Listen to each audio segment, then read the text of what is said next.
Hari itu Pak. Jadi yang bertanggung jawab untuk bakso ini atas nama saya pribadi, dan saya minta maaf kepada perlakuan kemarin menjatuh botol itu Pak, karena adik saya kalau lagi marah itu menjatuh sesuatu, tapi saya yakin dia tidak akan melakukan apa-apa, cuma emosi anak kecil aja gitu Pak. Jadi itu permohonan maaf saya, kenapa saya dibesarkan oleh media yang bisa buat saya seperti ini. Jadi yang pertama itu minta maaf kepada media. Selanjutnya saya akan ceritakan Pak kronologisnya seperti yang ada di pegang Bapak Ibu sekalian Pak, para media. Saya itu dapat surat dari Bapak Wali Kota Hatmojoyo, ini suratnya. Jadi ini surat dari Pak Hatmojoyo karena sudah SP1, SP2, SP3 sama langsung SP terakhir langsung dari Bapak Wali Kota. Saya juga sempat bertanya-tanya sama teman-teman, udah pacarnya pas spesial habis. Nah dari situ ini kayaknya sudah serius gitu kan. Oke, pada saat itu saya konsultasi sama Pak Ketua bagaimana, sempat juga ini tanggalnya tanggal 22 Pak, saya dapat surat ini. Selanjutnya saya berdiskusi sama pihak BPPD. Nah di sini diskusi mengenai surat itu suratnya asli atau tidak, karena banyak juga aku kira ada yang asli atau tidak. Nah, ini suratnya asli gitu. Setelah didampingi paguyuban komunitas koordinator 1, didampingi Pak Idris juga kemarin. Nah, itu kesimpulannya alat itu harus dipasang dulu. Harus dipasang sambil disampling nanti tanggal 15. Oke, biasa deh kan. Udah kalau nggak pasang lah. Awal masang ke sini, Kak, kasih telepon, Kak ada yang masang, sudah pasang lah. Kak, nggak bisa pasang mungkin besok karena alatnya agak canggih. Ini pakai rektor kan, jadi rektornya harus ada kode-kodenya Pak. Ya udah besok kata apa. Nah, pas hari H masang, udah seperti Pak. Jadi di beberapa media itu ngomong aku nggak setuju sebenarnya. Di awal ini kan keterpaksaan karena ini suratnya sudah wali kota, ya udah kita pasang gitu. Sudah sepakat kita pakai pajak 10% ke konsumen. Jadi selama ini kan aku tidak terapkan 10% Pak, karena konsumen kita ini rata-rata adalah mahasiswa dan pelajar, belum menerima itu. Nah jadi udah hari itu tanggal 4 kita coba dulu dengan masa percobaan 1 bulan, tentunya efeknya gitu kan. Terus selanjutnya ini suratnya Pak, surat saya bersedia. Jadi memang yang pertama tadi memang masalah adik kita clear dulu Pak ya. Yang kedua ini adalah suratnya sudah saya tanda tangani, gitu kan. Berarti di sini saya sudah bersedia dengan masa percobaan 1 bulan dan siap di sampling, gitu. Selanjutnya, nah ini dia Pak masalahnya. Jadi mungkin judulnya bagus nih, gara-gara colokan ya. Jadi gara-gara colokan jadi cak ini, gitu kan. Jadi pasalnya adalah suasana colokan yang dipakai oleh pihak BPPD itu pakai colokan yang sudah penuh. Seperti ini Pak jadinya, suara musik gak kate, kipas di kasir gak kate, karena colokan itu dipakai oleh pihak BPBD. Next, ketika pemasangan saya ada di lokasi, tapi kan saya ketemu sama bapaknya kan. Pemasangan kasir itu sudah ngasih tahu Pak, kalau harus ada nama tambahan colokan sendiri, dia tak ngaku yang lain gitu. Nah, terus tapi ditolak pada saat itu kasirnya namanya Andi. Ya, terus melihat suara musik. Nah, adik tuh cek ini lah Pak, melihat suara musik kan sunyi kan. Terus kipasnya udah kate juga di kasir, jadi kasirnya kepanasan itu. Dia datang Pak, udah ini masih tamatan SMP, dia nengok colokan dipakai galau kan. Respon budak kecil itu langsung dicabutnya, karena adik ini memang maunya sound system Pak. Mungkin menurut dia biasa, aku motus-motus ini ya, dicabutnya. Setelah dicabut, terus ada yang juga dia udah tahu kegunaan alat itu. Next selanjutnya, tak lama kemudian pihak BPBD datang lagi karena mungkin melihat offline atau ada yang ketinggalan. Kabar dari kasir kemarin ada barangnya ketinggalan. Nengok alat itu terputus lah ya. Alat itu terputus, marahlah bapak yang dari pihak BPBD. Marahnya sama siapa? Sama ibu yang posisinya pada saat itu ada di kasir. Melihat ibunya dimarah, sambil ditunjuk, sempat tunjuk muka ibu tuh, Ibu ini ngaku ini. Adik yang baru dia pergi, habis dia putus itu dia pergi, dia nyingok mamanya ke mama lah. Yo, cak mana lah kalau orang tua kita nih di apa dimarahi sama wong yang ngandung kita ya kan. Dia ngamuk. Jadi video yang beredar itu mungkin respect orang anak kecil yang melihat ibunya dimarahi. Itu bebas. Nah, terus ibu pun pada saat itu minta maaf pas waktu kejadian terputus. Pak, minta maaf kalau bisa dipasang lagi alatnya. Tapi tidak direspon.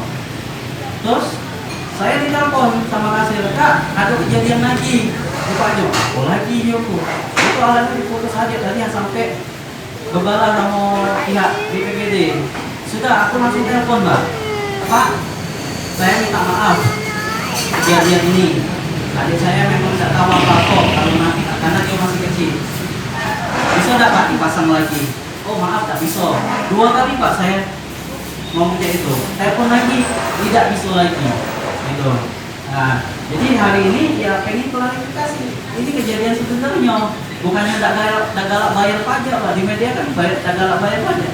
Tiap bulan saya 2 sampai 3 juta bayar pajak, tapi saya tidak memuat ke konsumen pakai duit pribadi. Gitu. Terus yang selanjutnya bos warung bakso, yang bos itu adalah saya, pemilik bakso Granat itu Abdul Aziz, bukan adik saya gitu kan. Jadi ini jangan dijadiin apa namanya, istilahnya tuh kawan tuh nelpon sabar yo sabar yo. Nah terus selanjutnya next setelah kejadian saya ke lokasi Pak Jo, sudah nelpon BPBD tidak direspon. Next.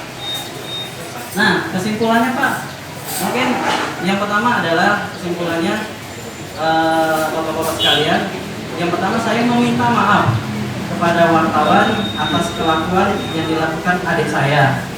Itu yang pertama. Yang kedua adalah saya siap dipasang e-text sambil disampling, gitu. Terus yang ketiga, ini jadikan salah satu sisi lain yang memang adik saya yang bersalah. Karena tidak tahu dia alatnya. Sisi lain, saya meminta kepada pemerintah, khususnya vendor yang masang itu, Pak. Jangan sampai cara masangnya salah. Karena ini bisa kejadian itu bisa mungkin terjadi lagi. Karena alat itu harus tidak mengganggu fasilitas yang ada di outlet. Pertanyaannya adalah, ketika alat itu dipasang, kan pakai listrik sama pakai wifi. Itu yang bayar listrik sama wifi itu masih kami, Pak. Itu harus dipikirkan juga. Jadi ini gara-gara colokan loh, belum gara-gara yang lain. Nah, jadi mungkin itu harus dipikirkan sistem pemasangannya. Selanjutnya, ini yang sudah saya lakukan, biar diklarifikasi lagi. Yang sudah saya lakukan hari itu juga siangnya saya ketemu dengan Bapak Sulaiman.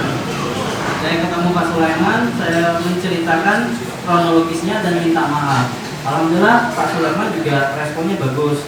Tapi memang karena ini sudah masuk jalur hukum, sudah masuk di IB1, besok paginya saya sudah memberi klarifikasi ke IB1 hari Jumat. Dan selanjutnya saya hari ini melakukan konferensi pers meminta maaf emosional adik saya dan klarifikasi kejadian yang sebenarnya. Nah ini Pak, saya ini sebenarnya kalau dari Pak Sulaiman aman, dari IB1 insya Allah bisa aman karena ini tidak tahuan. Tapi kalau memang disegel tempat ini, ya mungkin ini bisa berdampak yang lain lah. Jadi yang pertama mungkin kalau memang tempat ini disegel, itu bagaimana nasib puluhan karyawan yang ada di sini. Yang kedua adalah satu outlet ini Pak, itu punya 115 supplier. Nah itu dampak ekonominya pasti banyak dengan menutup cuma satu outlet. Terus Pak, bakso Granat Mas Aziz ini memang aku sebagai ladang ibadah Pak, satu outlet ini membiayai 2 masjid. Kalau memang tempat ini ditutup, siapa yang membiayai masjid itu? Kami juga punya namanya Rumah Tafis Al Aziz. Itu punya 50 santri Pak. Itu siapa yang membiayainya? Kalau tempat ini ditutup, gitu. Dan bukan apa Pak? Cobaan nama baik itu lebih lebih terasa gitu. Karena apa? Ya aku salah satu motivator Pak. Sering ngisi seminar di kampus-kampus, ngasih namanya pelatihan wirausaha. Aku juga Pak, jadi salah satu pemenang wirausaha muda mandiri tingkat nasional, membanggakan kota Palembang. Harusnya ini UKM ini bukan eksperimen, harus dibina sehingga kami bisa jadi pengusaha yang naik kelas atas. Aku bayangkan Pak, kalau misalnya aku disegel, alangkah banyaknya pemuda-pemuda kota Palembang yang kenal sama Mas Aziz takut untuk berwirausaha. Kenapa? Ekonomi sekarang ini belum stabil.